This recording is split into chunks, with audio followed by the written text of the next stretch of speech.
সকাল সকাল মাইসুর থেকে বেরিয়ে আমরা নাঞ্জাগুর পৌঁছে গিয়েছিলাম বেলা 11:30টার মধ্যে। কিন্তু এখন বাজে বেলা 5:30, আবার নাঞ্জাগুরেই আছি। সামনে এগিয়েছিলাম তো অমিত ভাইয়ের সঙ্গে একজন ভাইয়ের কথা হয়েছিল, রকি ভাই, যার বাড়ি হচ্ছে অরুণাচলে। তো রকি ভাইও গারো। তো রকি ভাই আমাদের নিমন্ত্রণ করেছিল, অমিত ভাই সেটা মিস করে গেছে, মেসেঞ্জারে দেখতে পাইনি। তো আবার পরবর্তীকালে আমরা 10 কিলোমিটার এগিয়ে যাওয়ার পর আমরা প্রবেশ করতে চলেছি দক্ষিণা কাশী নাঞ্জাগুড়ি নামক জায়গায়। এটা মাইসুরের কাছাকাছি, মাইসুর থেকে 22-24 কিলোমিটার দূর, একটা প্রসিদ্ধ তীর্থস্থান কর্ণাটকের। তো আমরা পৌঁছে গেছি নাঞ্জাগুরে রকি ভাইয়ের বাসস্থানের ঠিক কাছাকাছি। অনেকেই ভিড় করেছেন এখানে আমাদেরকে দেখার জন্য, ফটো তোলা হচ্ছে। আর আমার ঠিক পাশেই রয়েছে রকি ভাই। রকি ভাই হচ্ছে গিয়ে অরুণাচলের বাসিন্দা, তিনি গারো মানুষ।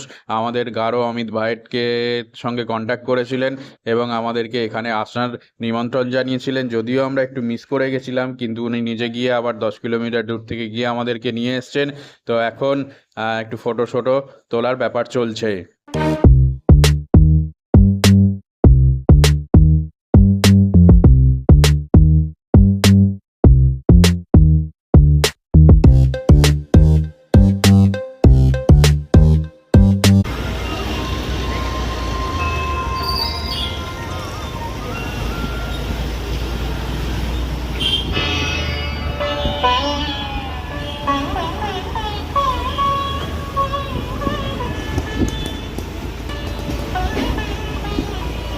इधर का मार्केट है, दिन में थोड़ा ज़्यादा भीड़ रहता है इधर में।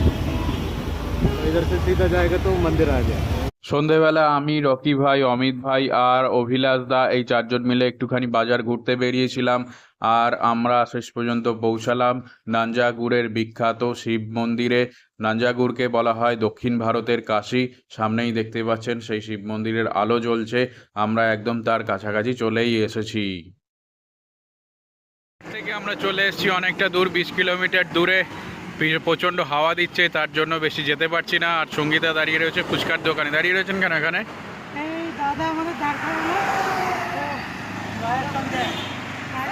মারোয়ারি।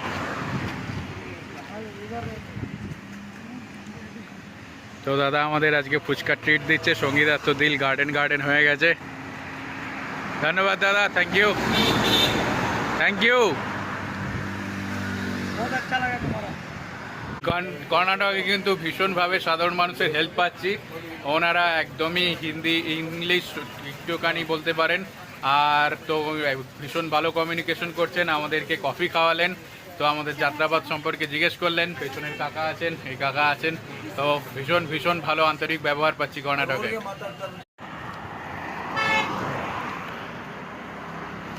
কি হলো, থেমে গেলেন কেন? দোকান ফোকান লাগাবেন নাকি দোকানের তলায়? হ্যাঁ, দোকানে বিক্রি হবে পাও, পুরি, মাছের ঝোল, আলুর তরকারি,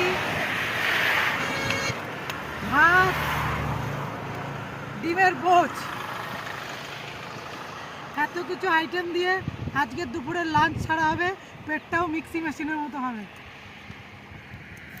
আলী ভাই ওপারে দাঁড়িয়ে রয়েছে আর আমরা দাঁড়িয়ে রয়েছি এপারে। ওপারে দেখতে পাচ্ছেন সুন্দর ফুলের বাগান, সূর্যমুখী ফুলের বাগান। ওইখানে একজন মানুষ দেখতে পাচ্ছেন হাত নাড়াচ্ছে। তার আগে একজন দেখতে পাচ্ছেন ওইখানে কটা গাড়ি দাঁড়িয়েছে। তো এইখানে সব ছবি তোলে, আর যারা বাগানের মালিক আছে তারা হচ্ছে পয়সা নেয়।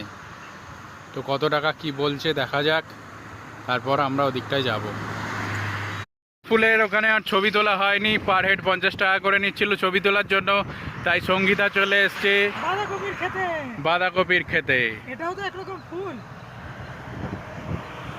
আমরা পৌঁছে গিয়েছি গুন্ডুলপেট, যেটা হচ্ছে কর্ণাটকের একদম শেষ প্রান্ত, সবচেয়ে বড় শহর শেষ প্রান্তের। গুন্ডুলপেটে 35 কিলোমিটার পর চলে আসছে তামিলনাড়ু, উটি। এখান থেকে আর 70-72 কিলোমিটার দূর। তো সেই রাস্তাটা পুরো জঙ্গলময় হবে, যার জন্য আজকে আমরা এখানেই কোথাও একটা নাইট স্টে করার চেষ্টা করব। গুন্ডালপেটা এসে আমরা জায়গা খুঁজছিলাম, তো এখানে যেহেতু শহরাঞ্চল, তো জায়গা পাওয়া একটু মুশকিল, তাই জন্য এই যে যাচ্ছে দাদা খালি পায়ে হেঁটে হেঁটে অনেকটা দূর থেকে, প্রায় 1 কিলোমিটার দূর থেকে আমাদের জন্য হেঁটে হেঁটে আসছে জায়গা দেখানোর জন্য। তো দেখি আজকে কোথায় টেন্ট খাটাতে পারি। তো এই দাদা এলো আমাদের সঙ্গে, এটা হচ্ছে বাবা সাহেব আম্বেদকর ভবন, খালি পায়ে হেঁটে হেঁটে এসছে। তো এর সামনে টেন্ট খাটাতে বলছে, হ্যাঁ এখানেই আমরা টেন্ট খাটিয়ে নেব। তো দাদাকে অসংখ্য ধন্যবাদ। দাদা হালকা হালকা ইংলিশ বলতে পারেন, একদম খুবই কম, তবু আমাদের সঙ্গে এতক্ষণ বসে গল্প করছিলেন, আর ওনাকে দেখেই বাকিরা এসেছিল, তো তারা আমাদের ব্যবস্থা করে দিয়েছে। অসংখ্য ধন্যবাদ দাদাকে। তো ওই দাদারা বলে দিয়ে গেছিলো তারপর যে হলঘরটা খুলবে, এসে সে এসছিল, সে বলছে যে এখানে বাসে করে লোক আসলে তবে খুলে দেওয়া হয়, ওর বস না বললে খুলবে না। তো এরকম বলছিল সামনে হোস্টেলাতে আছে চলে যাও। তো আমরা আর গেলাম না, আমরা এখানেই থেকে গেলাম, যেহেতু রাস্তার উপরই আছে, সামনে পুলিশ স্টেশন সব আছে, তো কোনো অসুবিধা নেই। তো তাই জন্য আমরা এখানেই টেন্ট খাটিয়ে নিয়েছি। এখানে আমাদের 3টে সাইকেলকে একসঙ্গে তালা লাগিয়ে দিয়েছি, আর যেহেতু লাইটটাও জ্বালিয়ে দিয়ে গেছে, তাই জন্য কোনো অসুবিধা হবে না। আর আজকের উপনি পাওনা হচ্ছে সঙ্গীতাকে রান্না করতে হবে না, তার কারণ হচ্ছে গিয়ে এই যে খাবার আছে, এই খাবারগুলো একটু আগে এখানে কয়েকটা ভাই এসেছিলো, তো জিজ্ঞেস করছিল তোমরা কি খেয়েছো, তো ভাইগুলো আমাদেরকে এই খাবার রাইস ভাত দিয়ে গেছে, তো যার জন্য আর রান্না বান্নার কোনো ব্যাপার নেই, টেন্ট ফেন্ট কাটিয়ে নিয়েছি।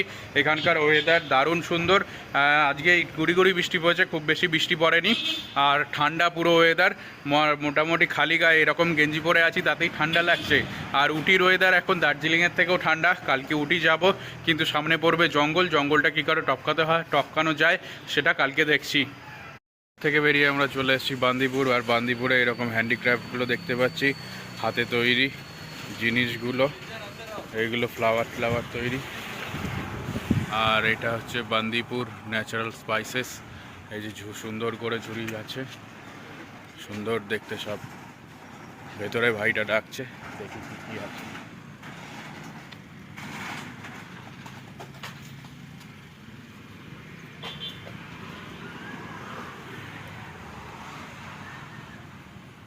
ক্যান্ডি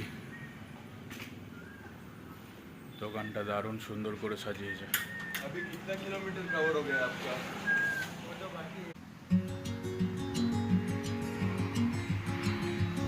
গুন্ডালপেটা বিখ্যাত হচ্ছে মেনলি এই সূর্যমুখী ফুলের জন্য, চারিদিকে প্রচুর সূর্যমুখী ফুলের গাছ দেখতে পাওয়া যায়। কি সুন্দর লাগছে দেখুন, অসাধারণ সুন্দর লাগছে।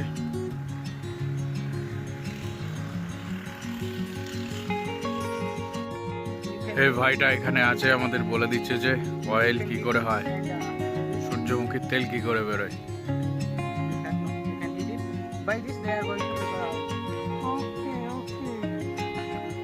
এই সূর্যমুখী ফুলের ভেতরে এই বীজগুলো থাকে, এই বীজগুলো চোখলা ছাড়িয়ে তারপর গরম করে অয়েল বানায়। থ্যাংক ইউ সঙ্গীতা বিশ্বাস। Your name, brother? My name is Rochan. Your name? My name Pradeep. But you are going to allow me to know. Ah. I saw you when I'm going this side and I came back to meet you. Okay Go green. आपके लिए Bandipur safari পার্কের কাছেই আমরা চলে এসেছি, আর মাত্র 500 metre বাকি। তামিলনাড়ুর পাহাড়গুলো এরম দেখা যাচ্ছে, এই যে আমরা অবশেষে চলে এসেছি জঙ্গলের দোরগোড়ায়। তো এখানে দেখতে পাচ্ছেন আমাদের সাইকেল নিয়ে অ্যালাউ নেই, যার জন্য যেতে দিচ্ছে না। তো কোনো একটা ফাঁকা ট্র্যাক যদি থাকে তো সেটাই করে যাব।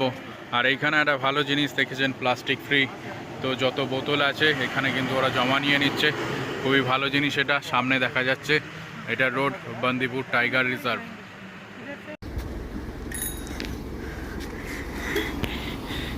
দাদারা সব হেল্প করে তুলে দিচ্ছে, অমিত তো এখানে ছিলই না তখন।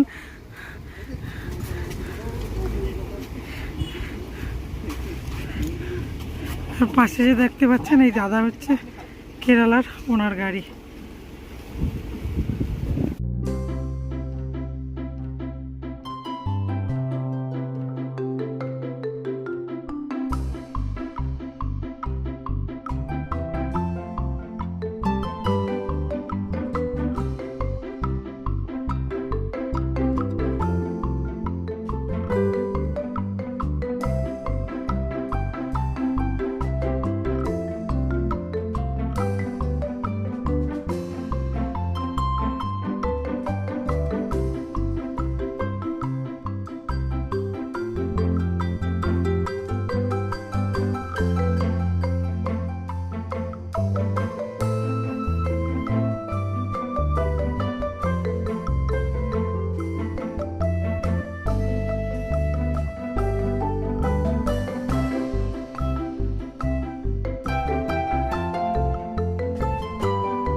বেলাবেলি আমরা চলে এসেছি তামিলনাড়ু। এই জায়গাটার নাম গুডালুর, একটি পার্বত্য অঞ্চল। এখান থেকে উটি আর মাত্র 50 কিলোমিটার দূর।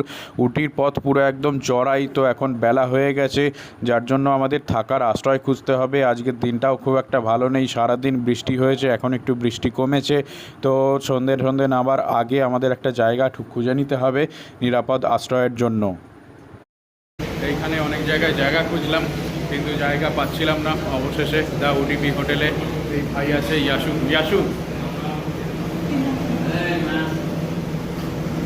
ভাই আছে। তো এখানকার হচ্ছে মেন চিফ শেফ, তো এখানেই থাকে, ম্যানেজারও এখানকার।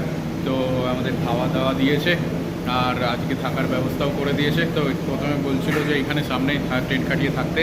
তো আমরা বলেছিলাম ঠিক আছে, যেহেতু জায়গা পাওয়া যাচ্ছে না। তারপর বললে এত বৃষ্টিতে তোমরা কী করে থাকবে, চলো আমি তোমাদের জায়গা ঠিক করে দিচ্ছি। Go safety, okay?